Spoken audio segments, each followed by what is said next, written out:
Good evening, ladies and gentlemen, and welcome to the Stephanie Stevens Show. Thank you guys so much for joining me here on my journey of having my own talk show. I'm really grateful. Now, as you know, several things are taking place around the world with change. Change is coming. We have now the coronavirus. We have the protesters, and we just have the fact that people are losing their jobs, have no money. A lot of people are just in a bad spot. But the reason we're having these protests is because of things that have stemmed from the past and still seem to be haunting us in 2020. So I actually was looking on Facebook and finding things that were trending. And I found that now that the young people have a voice within this protest, which I think is an amazing thing, I have decided to invite a young performer onto my show tonight to just talk about her experiences living and working in the LGBT pronoun two-spirited community. Now, please welcome to my show. This is Luna Dubois. Did I pronounce it right? Yes, that was Luna Dubois. How are you? I'm good. How are you doing? You are beautiful. Thank you. Beautiful. Thank you. Means a lot. Fantastic makeup. Fantastic. Thank you. Now, where are you from, Luna? I'm originally born and partly raised in Nigeria. I moved here when I was 12 years old, so I've been here for quite some time now. I'm only 21 now, so about 8 years now, if I did that math right. Oh, so now this is how are you adjusting to Canadian life in a sense of you being an adult now? I think I've pretty much been adapted to it since I moved here, because when I first moved here at 12, I was still very young. I was still learning about myself. So it was kind of easy to adapt and learn and differentiate Canadian culture from Nigerian culture and whatnot. Mm-hmm. So I'm adjusted to the Western world now. I probably think like your average Western Generation Z or X or Millennial, whatever you want to call it. So, but the only thing that I had to adjust to was racism, because I come from a country, it's all Black people. No one's being racist towards another Black person, just not a thing, right? So when I moved here, I started experiencing that. So yeah. Okay. Well, from years of just dealing with the different races, we understand in the Black community, sometimes people that are high yellow are treated different than people that are darker skinned. Yeah, absolutely. We understand that, but there is no excuse for that kind of racism within the Black culture, treating another Black person that way. Now, I saw that when did you come to the village? When did you start visiting the village? Well, I started going when I was 18, when I had a fake, but legally 19 years old, I went out a lot more with my friends, and that's when I really started getting myself involved with the community. And a year after that, I think I think it was when I was 19, I dabbled into drag and started doing it, and there we are. Okay. Now, when was your first taste of drag and you said, I have to do that and I know where I can do that? So like every other teenager, I guess, you start from watching the first Drag Race, but the first time I ever saw a drag queen live face-to-face was at Cruising Tangs, I believe. I was out with my friends, watching drag queens. I don't remember who exactly I was watching, but I know I started watching Tainomi Banks, Jada Hudson, the big Black girls in the city, and and watching the show RuPaul's Drag Race, just seeing that, I was like, I knew I could do it too, because I went to school for fashion, so I like to design clothes and make things, and it was a way for me to join those two things together and create this new persona, which is Luna. So, Okay. that was when I... Go ahead, go ahead, go ahead. So how do you identify? Uh, do you mean like sexually or? No, how, yeah, like you tell me, how should we address you? Are you he, she, Oh, they? okay. Oh, okay, yeah. She, her in drag, obviously, and when I'm not in drag, he, him. But usually, if you say she because you know me as a drag queen, I wouldn't like classify or anything. I'm very flexible with it, and like I think I'm Hmm. a very androgynous person in my daily Hmm. life anyway. So pronouns don't really bother me. But if you have to put it on paper, he, him out of drag, and she, her in drag. Now, I must say, you look exceptional. Oh, thank you so Exceptional. much. I Thank you so mean, much. it's really fantastic. I'm drawn to the colors. Usually, I'm not really a color person, but the way you Yeah, did it is exquisite. It's thank you amazing. so much. Thank you. I So really appreciate that. you're welcome. Now, how did you, when you first did the shows in the bars, how did the other queens treat you? Not just Uh, necessarily the black ones or the white ones, just in general. How did you feel welcome when you went to Cruise and Tango to do the shows? my first ever performance was actually at the Drink, and Okay, the this was drink. the first time. This was when I first started. Right, it was supposed to be a joke, just for fun. I didn't think I'd ever take it seriously as an occupation. So Mhm, I went in. People didn't really recognize me because I usually would go out as a boy, but no one could mhm, recognize who I was. So I performed, and everyone knew who I was. So it was great. It was a really fun experience. I had a great time, and it was that same night my friends were like, "You should think of doing this as a career," and that's when I had to start thinking. And then yeah, because people saw something in me when I performed, mhm. and I grabbed onto that and I held onto it, and kept pursuing it. And I think I'm doing pretty well for someone who started just like about 2 years ago. So yeah, Mhm. and Okay, go ahead, go ahead. go ahead. No, go ahead. Finish it off. Finish. Yeah, yeah, and I think from so since that day, I've kept doing that, kept practicing, and tried to get opportunities for myself in the village. And then shortly after that, in the new year, I started working at Woody's 2019, I believe. And Mhm. yeah, I've now So the community. Woody's is now my resident bar, not longer the drink because of the things that happen. So yeah, that's all for that. Okay, so you feel welcomed in the community in a sense as a performer. Yes, absolutely. I feel like when you're in drag, people Mhm. don't tend to be discriminated because you're a queen. You're this personality that they look at. People are usually there for us. But Hmm. as a boy, as when I'm not in drag, you can tell the difference. People are a bit more iffy, especially when people don't recognize who I am. Hmm. You could easily tell. But yeah, that's it for that. Okay, so now, how do you think of what do you think of the drag shows in Toronto? I mean, the ones that you've been around. What do you think of the drag shows?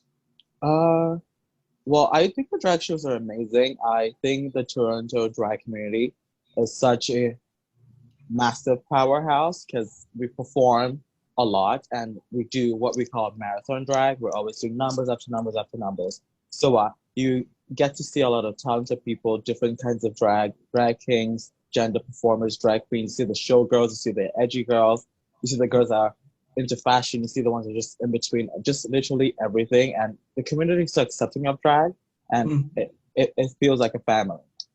Okay, now, have you ever felt like when you walked into the bar, not from the outside, you're Yeah. in the bar?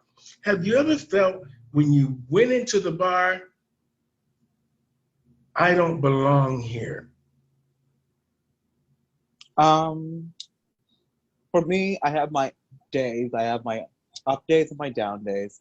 Sometimes I feel like I have to do a lot more than the next girl because like I feel like I do the same thing as the next white girl or lighter skinned girl, and it's easy for people to see what they do.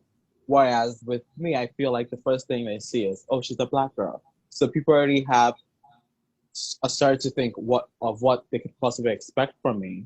But Mm-hmm. then it takes what I personally do to change their minds, because I don't do what people think I'm gonna do. I do anything that I want to do, that I Mm-hmm. feel comfortable doing as a person and what I love to do. So that way, it's that's how I get people to notice me in a sense. And Mm-hmm. that's why I feel like, oh, my makeup has to be snatched all the time. I have to do a number that no one's gonna expect from me because I'm black. Like, I'm sure there's been times people would think, oh, she's gonna do a rap number just because what I'm wearing and my skin tone. But usually Mm-hmm. it always flips. It's never the case. And yeah, So, how do the older queens treat you? the older queens are definitely one of the nicest queens in the community, I'll say, because they've been in the game for so long, especially the colored queens. They've Mm-hmm. experienced a lot worse than I probably have, like when it comes to racism or sexism or anything, or internalized homophobia. Like, so just having them there as pillars makes it easier for me as a younger person in the Mm-hmm. community to thrive, because they're the ones I go to advise. They like, I may be young and in with the trends, but at the end of the day, they are the pillars of drag. They have been in the game and the business for so many years. So having them as mentors and advisors has just been such a great opportunity for me as a young drag performer. Okay. Now, I heard you say something in the beginning of the last question. I Yeah. heard you say colored. Why did you say colored? Uh, Well, as a person of color, as a black person, I just feel like anywhere I go, the first thing people see is my skin tone. What Okay. so it you and it's a lot more different when you are a black person. Do you understand what I'm saying? Because Mm-hmm. you could be Asian, you could be brown, you're still lighter than the black person most of the time. So Okay. like there's this sense of colorism that I've seen in the community sometimes. Just Mm-hmm. like the lighter Asian girl might get more recognition than the the black person who just happens to be black. And even though there's still people of You're color, cutting out. and even though there's still people of color, like the skin tone and how dark or light it is usually comes into place. Do you understand what I'm saying? Mm-hmm. Yeah. Okay. Now, something that I saw that are you a student at George Brown now, or you finished? I'm done school. Okay. So Yeah. what did you major in? I majored in fashion design. I'm sorry? Fashion design. Oh, fashion design. Yeah, So, fashion design. so, Yeah. so what do you plan on doing with that? I don't really have any major goals with that right now, but Okay. as of now, I want to be able to merge those two things together. Like, Hmm. as Luna Dubois, all I've been doing with fashion lately is just going to events. I get invited to shows and magazine parties. So literally any fashion event that happens in the city. So I go as Luna. So I go as like a personality or a fashion icon, if you want to say that, because it's just really about the looks for me most of the time. But I also want to start making my own looks and you know, merging that with my drag, and yeah, Okay. So you want to be an entrepreneur and have your yeah, own fashion line. yeah, in the Now, long run. okay. So now that drag is in the mainstream with RuPaul, Yeah, and we understand, you had a post about. I'll get to that in a minute. yeah, The racism within the village of Toronto, well, within downtown Toronto, our gay village here. yeah. Now, but what I want to talk about before that is, do you think, because drag in Toronto is dead, and now even the bar that you were working in, Cruising Tango, that bar might not open back up. And Toronto is overrun with drag queens, all Yeah, fighting for these little stages and these little spaces. yeah, But yet, RuPaul has told you as a young person, you can have the world. This stage is huge. This come over here. But yet, do you think you can make a living with drag now in Toronto? Uh, that's a very good question. Also a very tough one. It honestly just comes down to the status of who you are as a queen and what opportunities you're able to get. Like if you are someone that's doing for a long time and you're popular, you probably could make a living off of drag. Now with the world right now, coronavirus, we're all not doing anything. I could not even answer that question. Like before the pandemic, I was only doing drag. I intended on getting another job for the summer to make ends meet, but that could not happen for obvious reasons. So now we're kind of just stuck at home and just doing online drag. And as far as having the world as a stage, if that opportunity ever comes, absolutely. Well, and now thankfully we have Canada's Drag Race, so maybe some of our girls will get on there and be recognized all over the world. Now, we hope that happens, but Yes. I've been in this community 31 years. Yeah. And I've seen it come and go.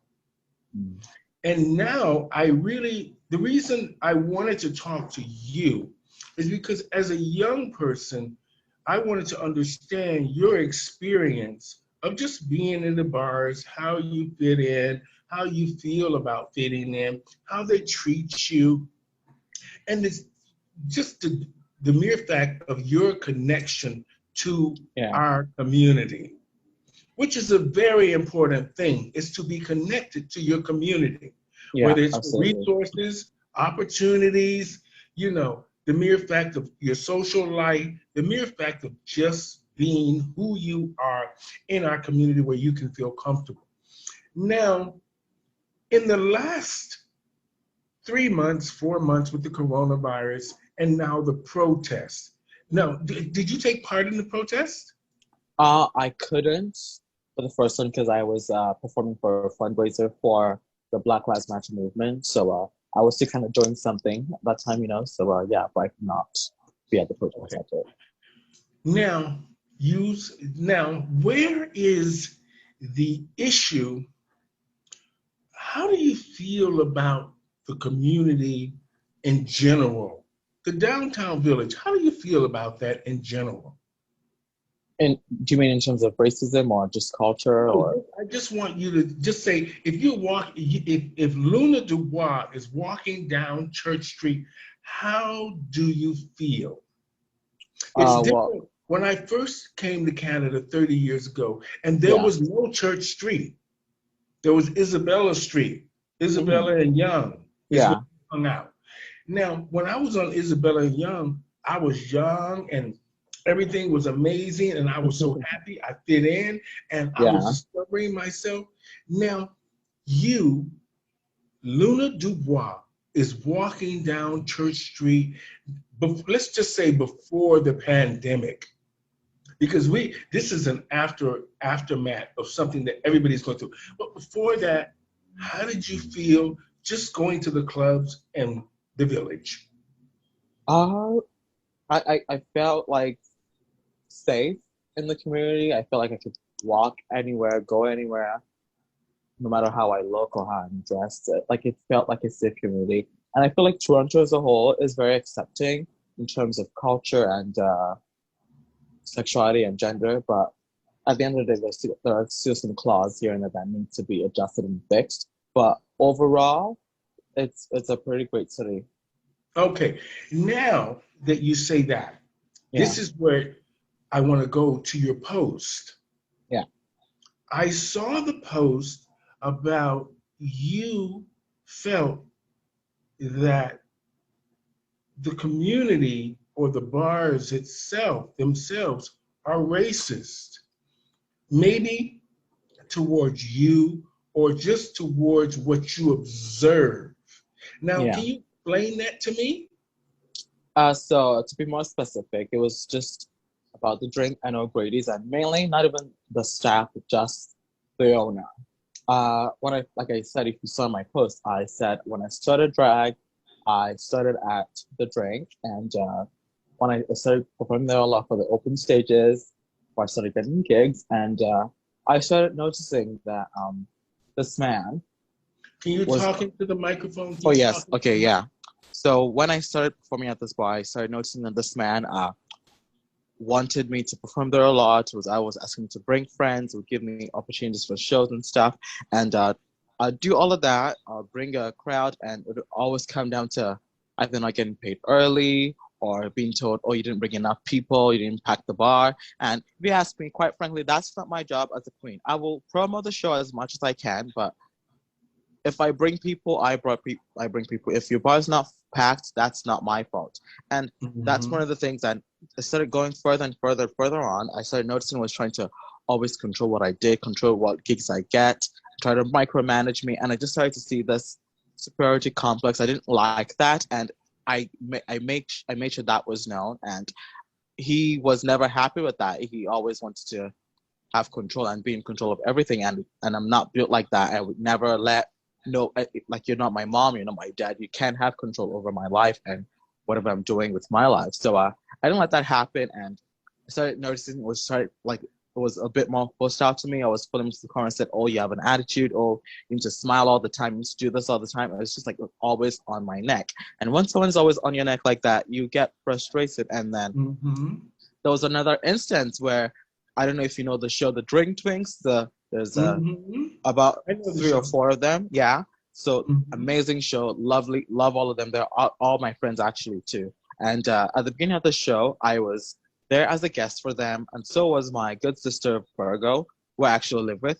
But we were there working, and after the show was done, he sat us down and he made me and Virgo sit on one side with the black girls and made the white girls sit on the other side.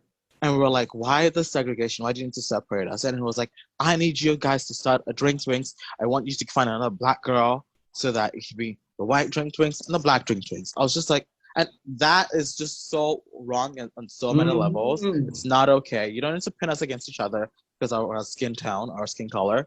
So yeah, Hmm. just we didn't let that happen. We just rolled our eyes in the moment. But and yeah, that was one. And Well, you just so know, many. I've been around the community, like I said, for a long time, and I understand that a lot of the people play nice, nice because they want you to work for little of nothing, or they want you to work Exactly. for free.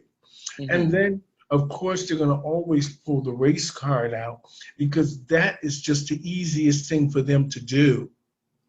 Yeah. Now, as a Black person within the community, what do you think is the real problem of is it that they're jealous because you look better than maybe the white performers or you perform better, or it's just the fact that they just want to use your talent because they don't feel like, well, we don't really know her, we're not going to really pay her. What how do you feel about just the fact of them inviting you to the bar but then treating you like you said, you're black over here and you're white over here? Honestly, I can't read anyone's mind, so I can never put my finger on it. But once I can see the signs of like like mistreatment and not like treating me equally, then I I take a look at the room. I look at who's around me. I see how they're being treated. If I see that there's a huge difference, then like, and especially when it's coming from a white man who has power in the village, it's just so inevitable. And before, while working for this man, you're hearing complaints about him being transphobic, not like wanting to hire like AFAB queens. Just so many things that like Mhm. what once you have like a known knowledge of what this man is capable of, you just can't see past it. It's just very glaring and it's right in your face, and you can't even So put your like call it out, but and get shunned. You know what I'm saying? Like I yeah, kept quiet, but yeah. so you think the community is racist?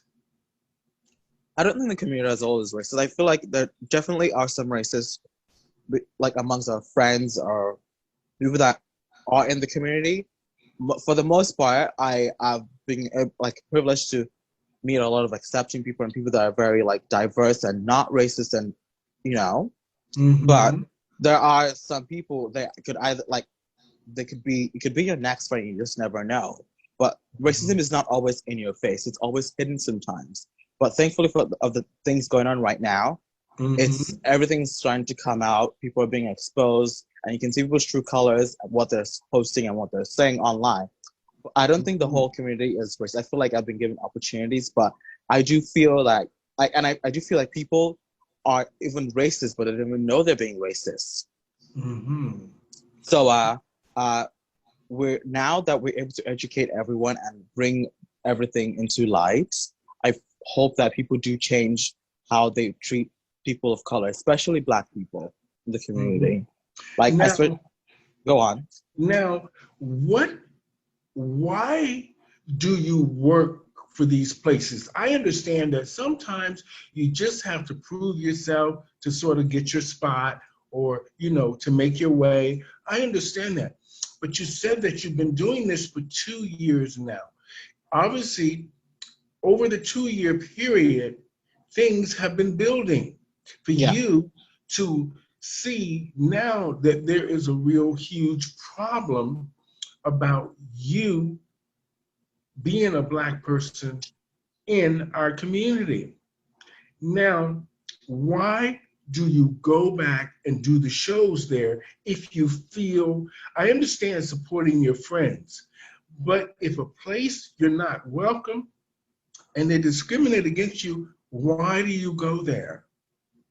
So for the drink and Arguedes, I actually don't work there anymore. I got banned there, so I don't go to these venues anymore. I only work at Woody's and Garage and sometimes Cruise, very rarely though. But I don't Mhm. go to the Drink and Garage and not Garage and O'Grady's anymore. And Woody's and Garage are the places I work at, and I do other things other that are not in the village sometimes. And I actually started my own show in the East End in February before the pandemic. So I have other opportunities. I do some influencer work online, and Mhm. yeah, and sometimes I So work as a now, makeup artist. oh, okay, Yeah, wonderful. I mean, because your makeup is ooh, fantastic. Trust thank me, it's you. beautiful. Now, the only thing I would say for Luna Dubois, my advice to you is Yes. looking the way you do, make that work for you. Don't make that work for them and Mm, make them rich and Luna is just Luna.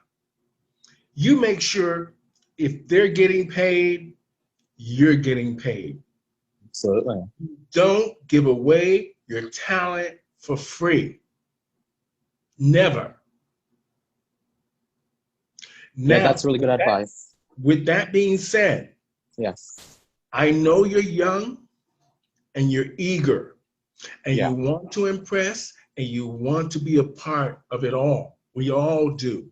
Yeah. But don't let people use you. Don't do that. You don't need to do that. Look at you.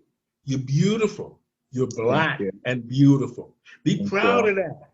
I am so A proud lot of of it. people in the world can't say that. Honey, I'm Black and I'm beautiful. I'm Black and beautiful, girl. There you go.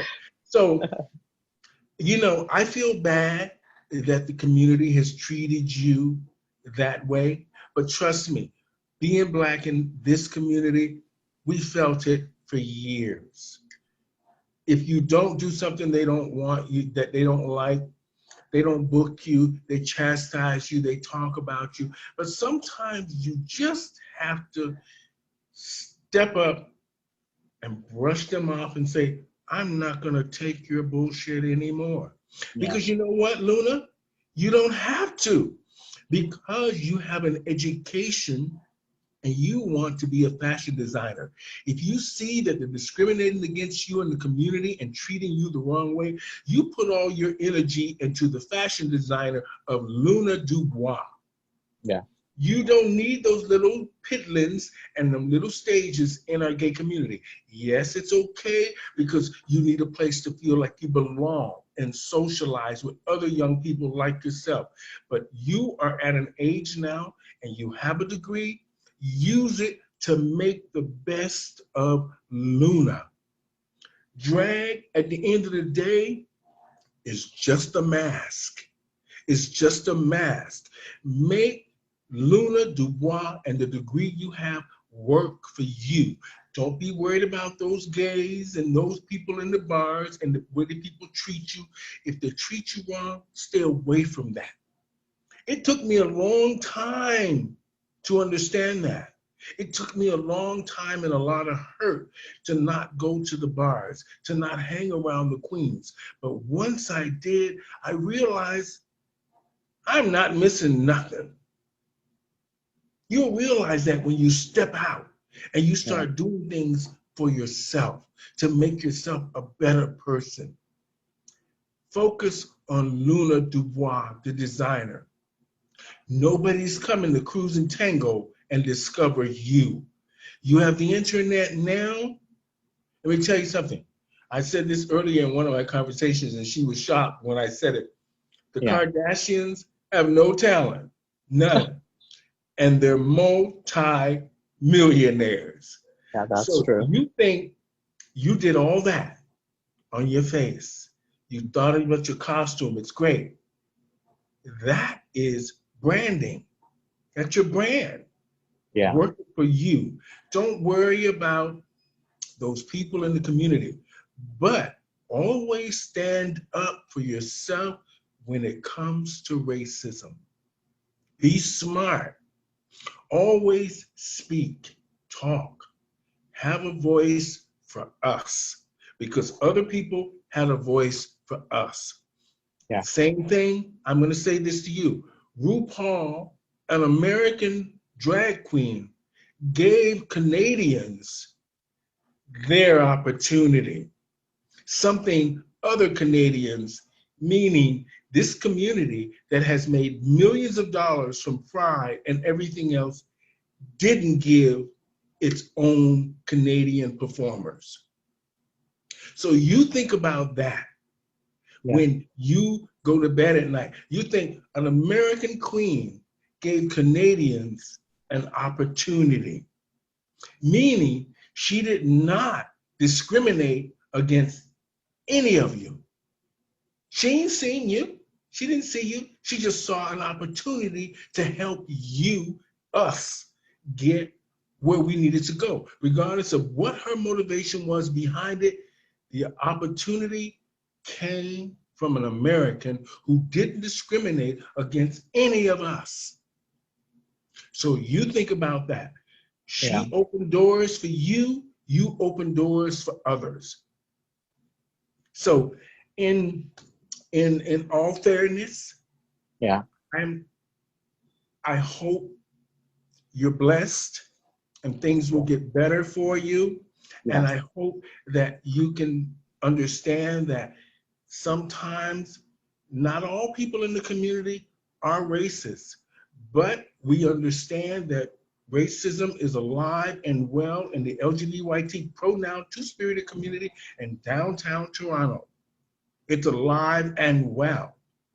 And we, as Black people, we have to confront this every day, all day. So make sure you're treated right, you get what you need, you're equal, and make sure you do not work for these people or any of them for free.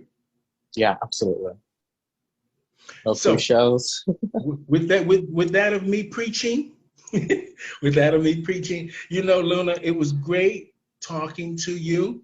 I Absolutely. Thanks for hope, having I me. hope, I hope that being the young person that you are, that you will be happy. And one day we'll be buying your clothes, girl. One And, day. I'm going to say this, you're beautiful. And you Thank you were so a much. fantastic um, guest today. And good luck. Keep the fight up. Make sure, Absolutely. you know, just do what you think is right. and you'll be all right. Okay. Yes. Thank you for coming on my show today, Luna. Thank you. Thank you for having me. You're welcome.